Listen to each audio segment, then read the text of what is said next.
Waligani ndugu mtazamaji, ufuatao ni utabiri wa hali ya hewa wa saa 24 zijazo kuanzia saa 3 usiku wa leo kutoka Mamlaka ya Hali ya Hewa Tanzania. Langu jina ni Desderi Moses. Mifumo ya upepo inaonyesha kuwa upepo unatarajiwa kuvuma kwa kasi ya kilomita 20 kwa saa katika ziwa Victoria, ziwa Tanganyika pamoja na maeneo yote ya ukanda wa pwani ya kaskazini ya bahari ya Hindi. Kwa upande wa ziwa Nyasa pamoja na ukanda huu wa pwani ya kusini ya bahari ya Hindi, upepo unatarajiwa kuvuma kwa kasi ya kilomita 30 kwa saa, huku hali ya bahari ikitarajiwa kuwa na mawimbi madogo hadi makubwa kiasi.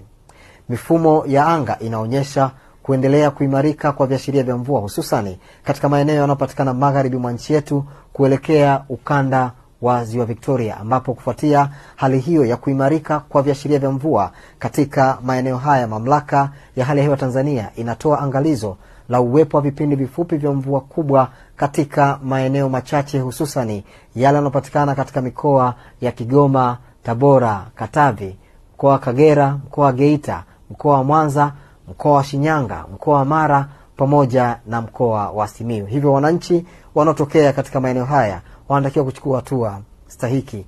Na usiku wa leo ni matarajio yetu kuwa maeneo ya magharibi mwa nchi yetu pamoja na yale ya ukanda wa ziwa Victoria yanatarajiwa kuwa na hali ya mawingu, mvua inayoambatana na ngurumo za radi katika maeneo machache. Maeneo ya nyanda za juu kaskazini mashariki pamoja na ukanda wa pwani ya kaskazini ya bahari ya Hindi ikijumuisha mkoa wa Morogoro yanatarajiwa kuwa na hali ya mawingu kiasi, mvua inayoambatana na ngurumo za radi katika maeneo machache. Na maeneo mengine ya nchi yaliyosalia, ndugu mtazamaji, yanatarajiwa kuwa na hali ya mawingu kiasi, mvua katika maeneo machache.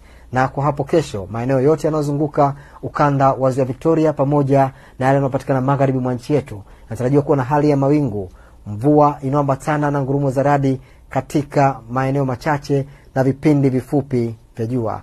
Maeneo yote ya nyanda za juu kaskazini mashariki na yale yanayopatikana katika mwambao wa pwani ya bahari ya Hindi pamoja na mkoa wa Ruvuma ikijumuisha pia na mkoa wa Morogoro yanatarajiwa kuwa na hali ya mawingu kiasi, mvua inayoambatana na ngurumo za radi katika maeneo machache na vipindi vya jua. Na maeneo mengine ya nchi yaliyosalia katika mikoa ya Dodoma na Singida na yale yanayopatikana nyanda za juu kusini magharibi yanatarajiwa kuwa na hali ya mawingu kiasi, mvua katika maeneo machache na vipindi vya jua.